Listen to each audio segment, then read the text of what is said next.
Hello everyone. इस video में बात करते हैं स्विच स्टेटमेंट के बारे में। अभी हमने इफ एल्स के बारे में देखा, नेस्टेड इफ एल्स देखा, रिलेटेड इफ एल्स देखा। अब देखते हैं स्विच। स्विच भी एक तरीके से कंडीशनल स्टेटमेंट में ही आता है, लेकिन स्विच में थोड़ा सा एक स्पेशल टाइप का सिनेरियो फॉलो होता है, जहां पर हम जो है कई सारे मल्टीपल ऑप्शन होते हैं, हम उसमें से कोई एक ऑप्शन चूज करना होता है। जैसे सिंपल सी बात बोलूं कि आपके पास जब आप जब कस्टमर केयर को फोन करते हो तो उसमें आप मल्टीपल ऑप्शन दिखाता है कि one for this, two for this, three for this. तो आप कोई एक ऑप्शन चूज करते हो, वो ऑप्शन आपका आगे एग्जीक्यूट होता रहता है।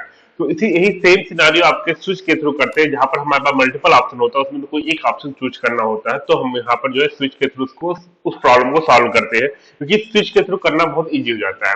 उस ऑप्शन को इफ एल्स के थ्रू भी सॉल्व किया जा सकता है, लेकिन स्विच के थ्रू करने से थोड़ा सा स्टेटमेंट जो है इजी तरीके से लिखा जा सकता है। अब स्विच होता क्या है? The switch statement allow us to execute one code block among many alternative. मतलब अगर वन के लिए कुछ दिया है, टू के लिए कुछ दिया, थ्री के लिए कुछ दिया, फोर के लिए कुछ दिया, तो इसमें अगर वन प्रेस किया तो ये वाला एग्जीक्यूट कर, टू प्रेस किया तो ये वाला हुआ, थ्री किया तो हमारा ये वाला हुआ, फोर के ये हुआ। तो इसमें कोई वाला सपोर्टेड कोई नहीं किया तो हमारे पास एक होता है डिफॉल्ट। डिफॉल्ट डिफॉल्ट हो जाता है, मतलब अगर इसमें कुछ नहीं किया तो डिफॉल्ट वाला रन हो जाता है।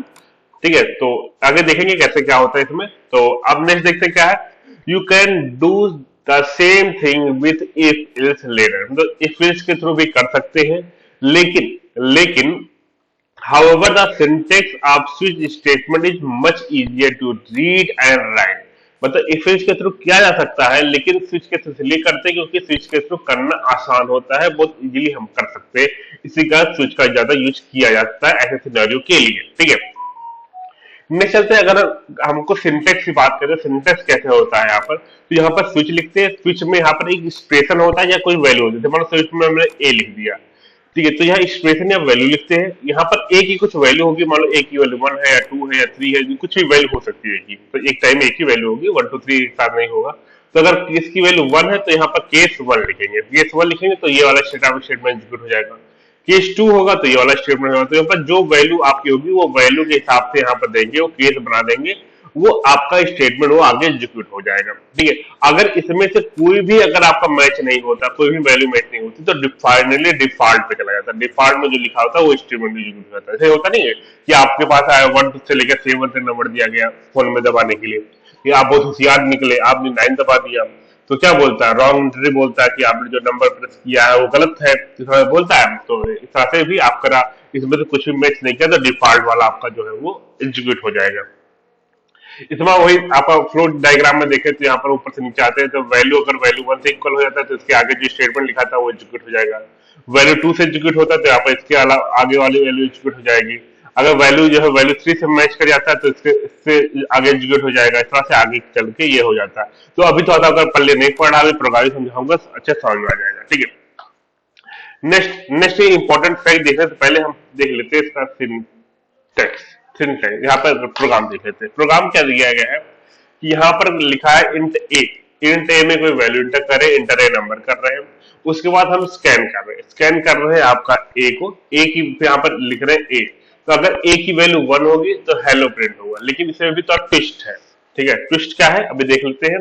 ट्विस्ट ये है हमारे पास कि अगर हमने वन प्रेस किया, रन कराया, वन प्रेस किया, तो वन प्रेस करने में hello how are you bye करके प्रिंट हो रहा है। ठीक है, ये कुछ प्रिंट में एक काम करता है, स्पेस लगा देता हूँ थोड़ा सा देखने में थोड़ा सा अच्छा लगेगा। ठीक है,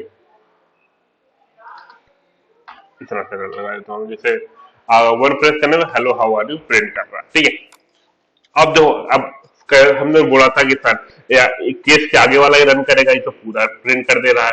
तो हाँ, इसमें एक पंगा ये होता है कि अगर हम ब्रेक का यूज नहीं करते हैं, सपोर्टेड मैं इसके बाद लगा देता हूं ब्रेक।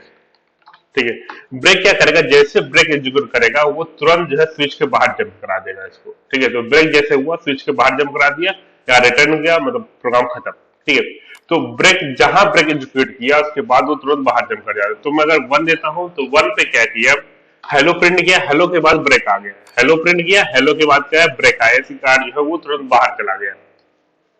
इधर फाइव दिया, फाइव पे मान लो हमने यहाँ इसके आगे भी ब्रेक लगा दिया।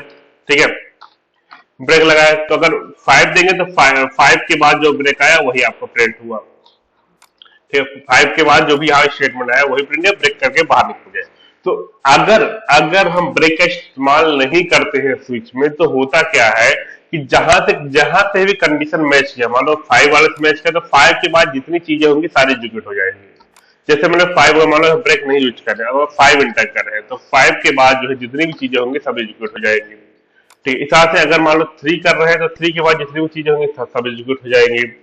इस तरह से अगर 4 कर रहे हैं, 4 के बाद जितनी भी चीजें होंगी सब एग्जीक्यूट हो जाएंगी। तो याद रखना, ब्रेक का यूज अगर आप नहीं करते हो तो ब्रेक के अगर नहीं करते हो तो उसके बाद जितनी भी चीजें हैं वो कंटिन्यूअस आगे एग्जीक्यूट करते हुए चली जाती हैं। ठीक है, अगर ब्रेक मिल गया उसको तो तुरंत वो जो है स्विच के बाहर जंप कर जाता है। तो इस तरह से अगर मान लो सपोर्ट है, हर यहाँ ब्रेक लगा दिया, ठीक है, यहाँ भी ब्रेक लगा दिया, यहाँ भी ब्रेक लगा दिया, ठीक, यहाँ भी ब्रेक लगा दिया, तो लास्ट में ब्रेक लगाने की जरूरत नहीं, लास्ट में खत्म ही है उसके बाद। ठीक है, तो यहाँ पर क्या केस 1 अगर दिया, केस 1 दिया तो केवल हेलो प्रिंट किया।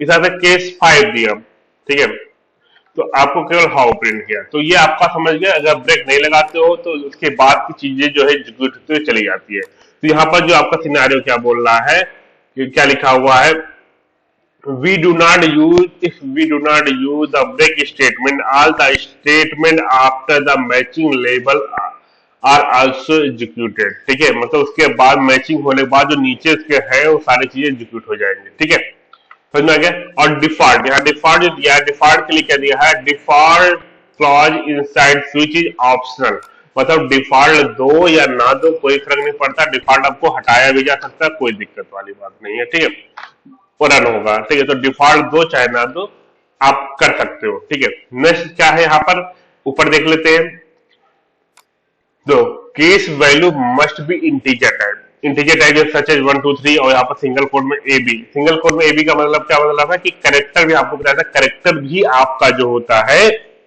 वो इंटीजर टाइप का होता है। जो कैरेक्टर में अगर आप ए लिखते हो तो ए की स्काई वैल्यू भी आपकी जाके स्टोर होती है मेमोरी में। ठीक है, अगर जिनको कंफ्यूजन है स्काई वैल्यू क्या होती है कैरेक्टर की, वो सब चीजें ऑलरेडी मैं स्काई वैल्यू के ऊपर एक वीडियो बना चुका हूं, अब उसको देख लो। ठीक है, प्लेलिस्ट में आपको मिल जाएगा।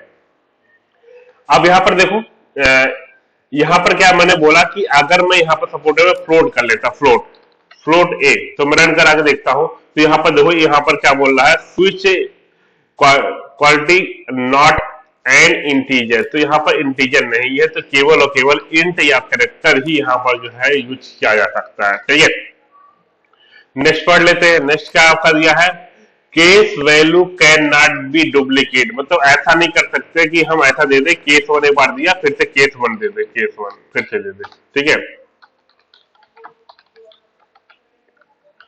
केस 1 फिर से दे दे, ऐसा हम नहीं कर सकते क्योंकि ये भी आपका रॉन्ग हो जाएगा। ठीक है, तो यहाँ भी डुप्लीकेट केस वैल्यू यहाँ पर दिख रहा है, तो केस वैल्यू भी आपकी डुप्लीकेट नहीं हो सकती है।